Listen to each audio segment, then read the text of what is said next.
हरे कृष्ण। जीव आत्मा किसे कहते हैं और जीव आत्मा क्या है?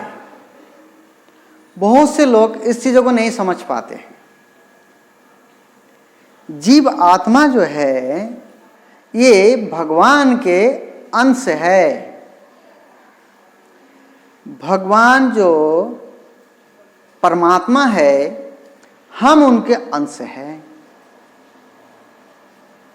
आत्मा जो है शरीर में आप कैसे समझोगे? जो चेतना है वही आत्मा है।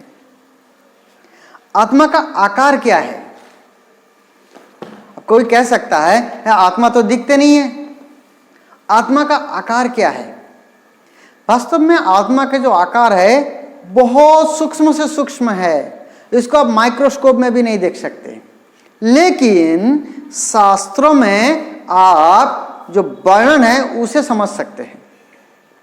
इसे समझने के लिए पश्यन्ति शास्त्र चक्षुषः, शास्त्रों की आंखों से आपको समझना पड़ेगा। और आत्मा शरीर में है कि नहीं ये आप अंतर कर सकते हैं। आगे बताएंगे। बालग्र शतभागशः शतधा कल्पितस्य भागो जीव स विज्ञेयः इति चाह पराश्रुति। अर्थात यदि हम बाल की नख को 100 भाग करें, बाल की एक बाल ले लीजिए, उनके नोक को 100 भाग कर दीजिए, 100 भाग में बांट दीजिए, उन 100 भाग में से एक ले लीजिए, एक लेकर उनको फिर 100 भाग करें तो कितना होगा? 1000 भाग हो गया। 1000 भाग के एक जो अंश है, एक जो बहुत सूक्ष्म अंश है, उतना आकार आत्मा का है। ये मैं नहीं कह रहा हूं, ये श्वेता उपनिषद है वो बता रहे हैं। 108 उपनिषद है, उनमें से ईशोपनिषद प्रधान है, उनके ऊपर गीतोपनिषद है, लेकिन गीता 108 उपनिषद के परे है। उनमें से एक उपनिषद है 108 उपनिषद में, श्वेता उपनिषद, वहां पर वर्णन है। श्री चैतन्य चरितामृत में भी वर्णन है। श्रील कृष्णदास कविराज गोस्वामी वर्णन करते हैं।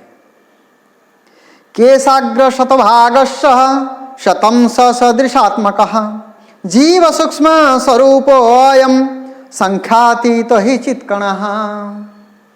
अर्थात यदि हम बल की नख को 100 भाग में विभाजित करें और उसमें से एक भाग लेकर पुनः उसके 100 भाग करें तो सूक्ष्म विभाजन असंख्य जीवात्माओं में से किसी एक जीवात्मा का आकार है। यहां पर देखिए एक शब्द बताया गया, असंख्य जीवात्मा। हमारे शरीर में भी बहुत से जीवात्मा पालते हैं, बहुत से बैक्टीरिया होते हैं जो हमें पता ही नहीं है। और ये सारे जीवात्मा चित्कण है, अर्थात जागृत रूप में आपको देखने के लिए मिलेगा। अर्थात जड़ न होकर ये सभी चेतन है, सब चेतन है जीवात्मा। आत्मा का भगवान से क्या संबंध है? जीवेर स्वरूप है कृष्णेर नित्यदास। सभी जीवात्मा भगवान के सेवक है और हम सेवक होने के नाते स्वामी का सेवा करना हमारा धर्म है। जब हम स्वामी का सेवा करेंगे तो हम निश्चित रूप से प्रसन्न रहेंगे। जैसे आप इस संसार में देखते हैं, एक बहुत गरीब घर का लड़का है, किसी के घर में काम कर रहा है, वो पूरा जीवन लगा देगा फिर भी एक मर्सिडीज नहीं खरीद सकता है। लेकिन जब नौकर जाते हैं, नौकर की सेवा के लिए वो जाता है, मालिक की सेवा के लिए जब नौकर जाते हैं तब वो क्या कर रहे हैं? वो भी मर्सिडीज की फैसिलिटीज उनको दिया जा रहा है। जैसे कई लोग हमने देखा है मर्सिडीज में ही कुत्ता घुमाते हैं। अब कुत्ता कहां से मर्सिडीज में मिलेगा बताओ, कैसे चढ़ सकता है?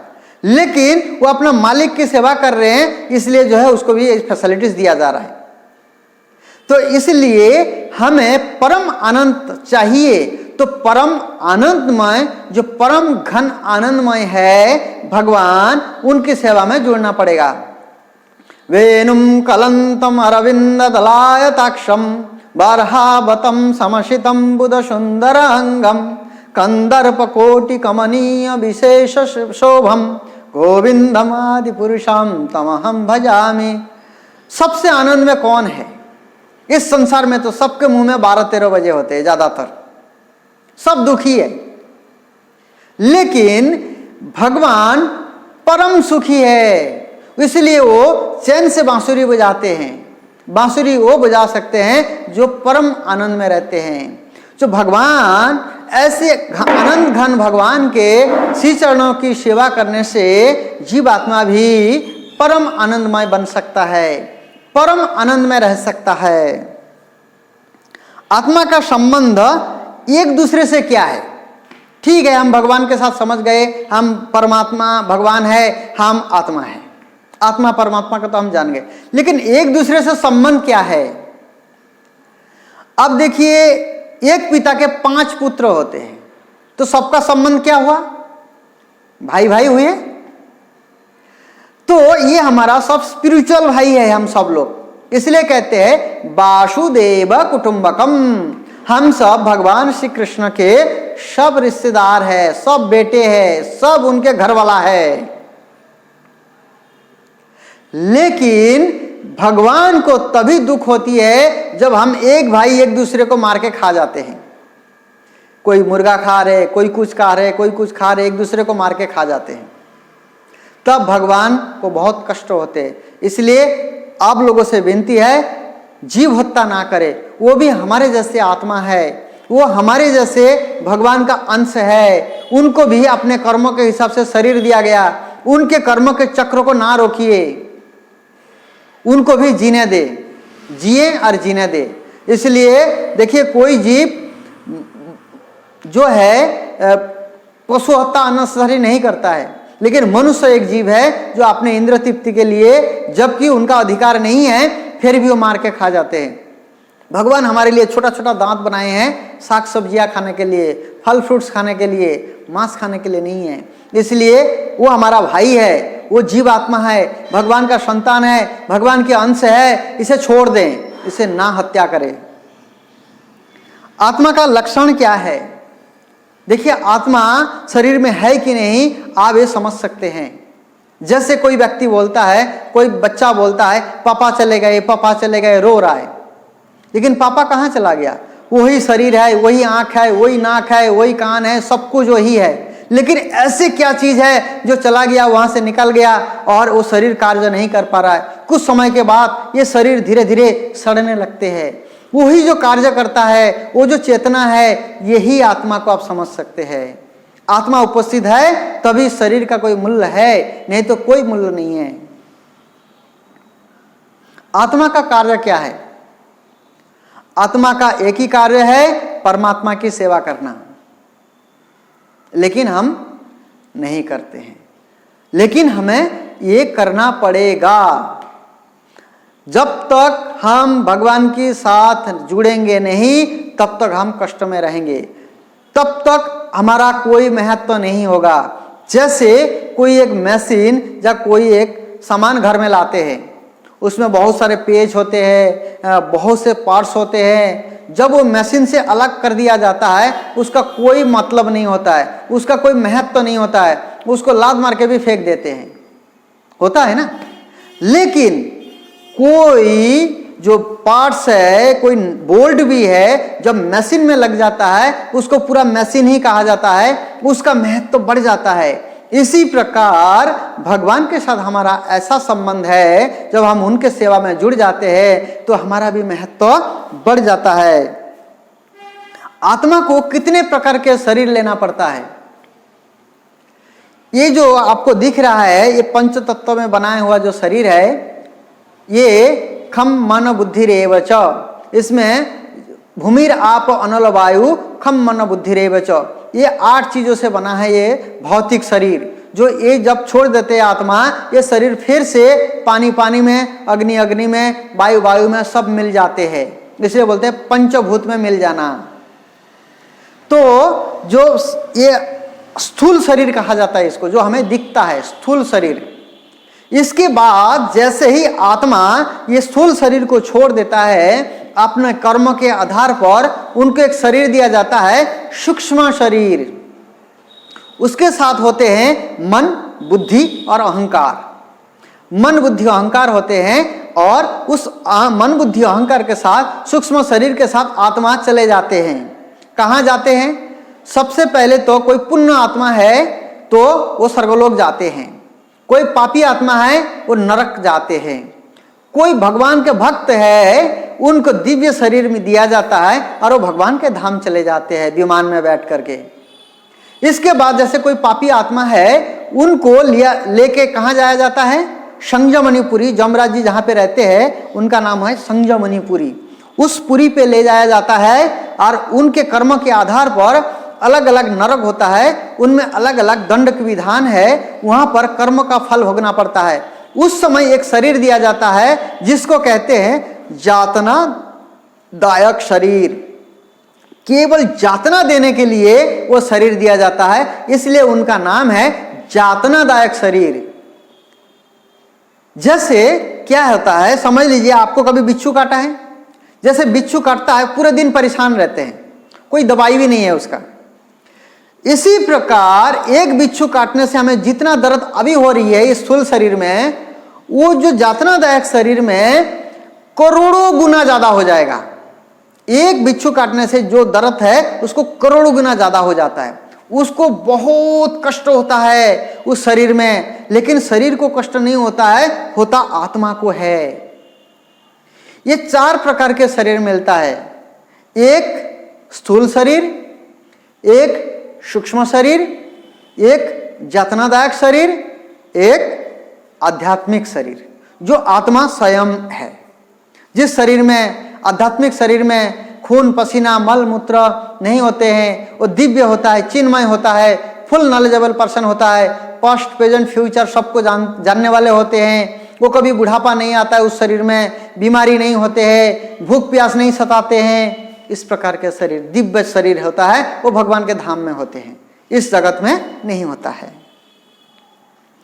आत्मा 84 लाख जोनी में क्या भटकते फिरते हैं? बिल्कुल जी भटकते फिरते हैं, क्योंकि आत्मा जो है, जो कर्म कर रहे हैं उस कर्म के आधार पर उनको अलग अलग शरीर दिया जाता है। इसलिए कहते हैं जलचर नवलक्षानी स्थावर लक्ष विंशति पाशव 30 लक्षणाम पक्षिणाम 10 लक्षणाम क्रमया रुद्र संख्या चतुर्लक्षाणी मानस। ये 84 लाख जनी का हिसाब किताब है, आप पढ़ सकते हैं। केवल 4 लाख जनी जो है मनुष्य है। निश्चित रूप से हर आत्मा को 84 लाख जनी में भटकना पड़ता है। हो सकता है आप आज मनुष्य है, जरूरी नहीं है अगले जीवन में आपको मनुष्य जीवन मिलेगा। आज आपने हो सकता है बहुत सोया, ज्यादा सोने से तमोगुणी का प्रभाव ज्यादा बढ़ता है, तो आपको अगले जीवन में भालू बना दिया जाता है। भालू बन जाओ, खूब सोते रहो।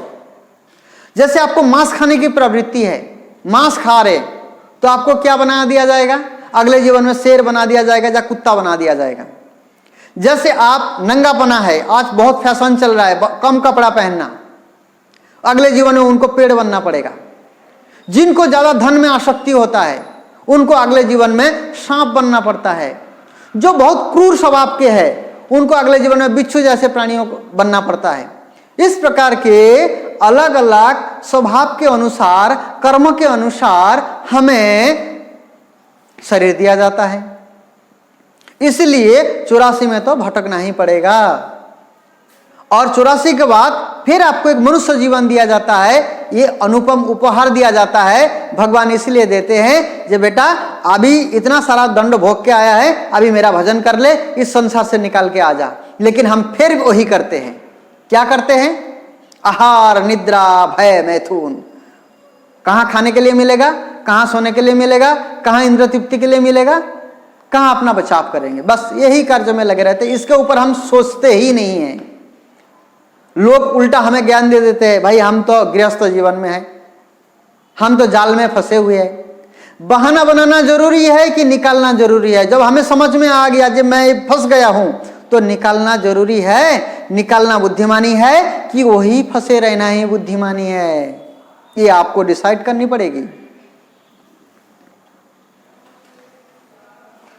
आत्मा एक शरीर से दूसरे शरीर में क्यों जाता है? जो आपने कर्म किए है उस कर्मों का फल भोगने के लिए। जैसे बड़े साहूकार होते हैं, बड़े साहूकार क्या करते हैं? बड़े साहूकार जैसे सारा दिन बिजनेस करते हैं, 10 का नोट आया, 20 का नोट आया, 100 का नोट आया, 500 का आया, 2000 का आया, वो क्या करते हैं? सब एक जगह पे रखते जाते हैं। लेकिन आगे क्या करते हैं? जब वो घर में जाने के लिए तैयार होते हैं तो सारे 10 का 10 में, 100 का 100 में, 50 का 50 में बंडल बनाते हैं। जो बंडल बना देते हैं उसको अलग रख देते हैं, जो बंडल नहीं बनता है उसको अलग से रख देते हैं, क्योंकि उसका पूरा नहीं हुआ। इसी प्रकार एक जैसा कर्म जब हमारे साथ इकट्ठा हो जाता है, एक जैसा कर्म वाले लोग जब इकट्ठे हो जाते हैं, ऐसे परिवार में, ऐसे शरीर में उनको डाल दिया जाता है। ऐसे हजारों पाप पुण्य के कर्म हमारा पड़े हुए हैं, लेकिन ये सारे कर्म फलों से हम निकाल सकते हैं। केवल आपको कलियुग में क्या है? नाम ही तर सकता है। कोली काले नाम रूपे कृष्ण अवतार। भगवान कलियुग में नाम के रूप में अवतार हुए हैं। केवल नाम में, भगवान में कोई अंतर नहीं है। इस नाम में इतना शक्ति है जितना एक पापी पाप भी नहीं कर सकता है। इसलिए हरि नाम का आदर पूर्वक जतन सहकार में जप करना चाहिए और ये सारे पापों को खत्म करके भगवान श्री कृष्ण का भक्त बनना चाहिए और भगवत धाम में आनंद लेना चाहिए। भगवान कहते हैं ये व्यक्ति शरीर जो मिलता है ना, उसके पीछे और भी एक रीजन है। अंतकाल च मामेव स्मरण मुक्ता कलेवरम ज प्रति समद्भावम जाति नास्त्र संशय। इसमें कोई संशय नहीं है। अंत समय में जो स्मरण करते हुए आप शरीर को छोड़ेंगे ऐसा ही शरीर मिलेगा। जैसे जड़ भरत जी जो भजन कर रहे थे, हिरण का उनको स्मरण आया तो उनको हिरण बनना पड़ा अगले जीवन में, लेकिन वो बहुत उन्नत भक्त थे, इसलिए हिरण का शरीर में उनको याद रहा और वो जो है बाद में जो है उनको हिरण का शरीर मिला और फिर भक्त बने, फिर जो है भगवत धाम गए। लेकिन हमारे जैसे जीवात्मा के लिए संभव नहीं है। अंत समय में भगवान स्मरण आए, इसी के लिए हमें प्रैक्टिस करना पड़ रहा है। इसलिए हमें हरे कृष्ण महामंत्र का जप करना पड़ता है। हरे कृष्ण कृष्ण कृष्ण हरे हरे, हरे राम राम राम हरे हरे। कम से कम 16 माला का विधान दिया गया। 2 घंटा समय लगता है, ये कम से कम ज्यादा ना हो। 2 घंटा आज लगाया, कल थोड़ा सा और टाइम लगाएंगे, धीरे धीरे करके आप कृष्ण भक्त बन जाओगे। 24 घंटा भगवान के स्मरण रखोगे, तब अंत समय कभी भी आ जाए कोई दिक्कत नहीं है, आप भगवत धाम जाना आपके लिए निश्चित बन जाएगा। इसलिए हमें ये कृष्ण भक्ति का अभ्यास प्रयास करते रहना चाहिए। क्या आत्मा जन्म भी लेते हैं और मरते भी है? आत्मा ना तो जन्म लेते हैं ना तो मरते हैं। न जायते म्रियते वा कदाचिन नायम भूता भविता वा न भयो अजो नित्यम सत्सतम पुराण न हन्नते हन्नमाने शरीरे। आत्मा कभी भी ना तो जन्म लेता है, ना जन्म लिया, ना जन्म लेगा और ना तो मरता है। ये शरीर बाढ़ता रहता है, शरीर मरता है, शरीर में आते हैं, शरीर जन्म लेता है। आत्मा हमेशा एक जैसा है, भगवान का अंश है आत्मा। आत्मा जन्म नहीं लेते, जैसे भगवान अजन्म है, भगवान कभी जन्म लिए ही नहीं। जन्म कर्म च में दिव्यम जो व्यक्ति तत्तः तत्तं देहन पुरार्जन्म नैति महामति स अर्जुन। हे अर्जुन, मेरे जन्म और कर्म दिव्य है। इन जन्म कर्म के दिव्य रहस्य को जो समझ जाता है वो भी इस जगत में कभी जन्म नहीं लेता। ये भगवान कह रहे हैं। इसलिए जो आत्मा है वो कभी मरते नहीं है। आत्मा का भोजन क्या है? क्या हम खा रहे? हम बोलते हमने खाया, 10 चपाती खा लिया जी, हमने आज गुलाब जामुन खाया। क्या हम खाते हैं? आत्मा खाता है। ये जो खुराक है, ये खुराक शरीर के लिए है। राइस, दाल, सब्जी, चपाती, ये सब खुराक शरीर के लिए है। क्योंकि इस किराए के घर में हम रहते हैं, इसलिए हमें इसको किराया देना पड़ता है। हम इसको नहीं खिलाएंगे, नहीं किराया देंगे, बोलेगा भाई निकाल जाओ, तुम्हारा समय हो गया। इसलिए ये आत्मा की खुराक नहीं है। आत्मा की खुराक है भजन। किसके भजन? कृष्ण भजन। मनुष्य जन्म पाइया, राधा कृष्ण ना भजिया, जानिया सुनिया विष खाइनु। मनुष्य जीवन पा करके यदि राधा कृष्ण का भजन नहीं किया, वो जानबूझ करके संसार की जहर पी रहे हैं, संसार की गंदगी खा रहे हैं। इसलिए मनुष्य जीवन मिला है, राधा कृष्ण का भजन करना चाहिए। हमारे बॉडी के 2 पार्ट है, एक नीचे वाला जो है नौकर पार्ट है, ऊपर वाला मालिक पार्ट है। ये नौकर वाला पार्ट जो है ये क्या करते हैं? राइस, दाल, सब्जी, चपाती खाते हैं। ये ऊपर वाला पार्ट है, क्या खाते हैं? ये अच्छा विचार खाते हैं। वो कहां से आएंगे? साधु संग के साथ आएगा। साधु संग सर्वशास्त्र कय, लव मात्र साधु संग सर्व सिद्धि है। वैष्णव भक्तों का संग करना पड़ेगा, वैष्णव भक्तों से सीखना पड़ेगा, शास्त्रों के मर्मों को समझना पड़ेगा और उनके जैसा अच्छा भक्त बनना पड़ेगा। तभी हम क्या कर सकते हैं? बहुत अच्छा भक्त बन सकते हैं। और आत्मा की खुराक केवल कृष्ण भजन है। आत्मा की कल्याण कैसे होगा? हर एक जीवों का कल्याण कैसे होगा? कली युग में बहुत अच्छा विधि है। कलो दोषे निधि राजन, अस्थि एक महान गुण, कीर्तनादेव कृष्ण स मुक्त संग परम व्रजेत। भगवान के नामों का कीर्तन करना पड़ेगा, भगवान के नामों का जप करना पड़ेगा। भगवान को दर्शन करिए, भगवान का प्रसाद पाइए, भगवान की कथा सुनिए, भगवान को दर्शन कीजिए, धाम यात्रा कीजिए, गंगा स्नान कीजिए, तभी आत्मा की कल्याण हो सकती है। और नहीं तो इस संसार के फल को भुगतना पड़ेगा, कष्ट भोगते रहो। कृष्ण भूली आधारे। जब भी कृष्ण भक्त जो होते हैं, जो कृष्ण भक्त को भूल जाता है, मतलब कृष्ण को भूल जाते हैं भक्त, तब माया उसको पकड़ लेते हैं। जहां कृष्ण होते हैं वहां माया कभी नहीं होता है। इसलिए कहते हैं कृष्ण सूर्य सम माया है अंधकार, जहां कृष्ण तहां नहीं मायार अधिकार। कृष्ण सूर्य के प्रकाश के समान है, माया कैसे है? अंधकार के समान है। जहां प्रकाश होता है वहां पर अंधकार का स्थान ही नहीं है, लेकिन जहां अंधकार होता है वहां माया होते, कृष्ण होते ही नहीं है। इसलिए हमें क्या करना पड़ेगा ना? आत्मा की कल्याण करने के लिए बहुत महत्वपूर्ण बात है, भजन करना पड़ेगा। यह शरीर में भी किया गया कार्य का बुरा या अच्छा फल आत्मा को ही भुगतना पड़ता है। बिल्कुल जी, सारे जो फल है ये आत्मा को ही भुगतना पड़ेगा। हो सकता है आप शरीर को आनंद देने के लिए कुछ ऐसे कार्य कर रहे हैं, लेकिन बाद में भुगतना पड़ेगा आत्मा को। क्योंकि सारे जो कष्ट होता है, सारे जो तकलीफ होती है आत्मा को होती है। जैसे ही शरीर से आत्मा निकल जाता है, आप उस शरीर को पीस पीस कर दीजिए, काट दीजिए, उसको कोई फर्क नहीं पड़ेगा, वो चेतना ही नहीं होगा। इसका मतलब क्या है? आत्मा को ही सारे तकलीफ होती है। आत्मा का निवास स्थान कहाँ है जी? कहाँ रहते हैं? इतने बड़े शरीर है, इतने बड़े शरीर में आत्मा कहाँ रहते हैं?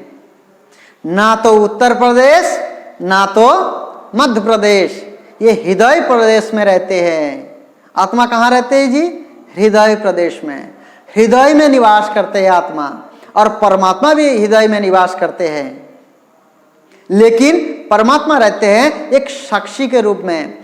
हमारे शरीर में भी 12 देवता है जो साक्षी के रूप में है। इंद्र, चंद्र, वरुण, सूर्य, अलग अलग सारे देवता जो है, जमराज जी, ये भगवान विष्णु तो होते ही है।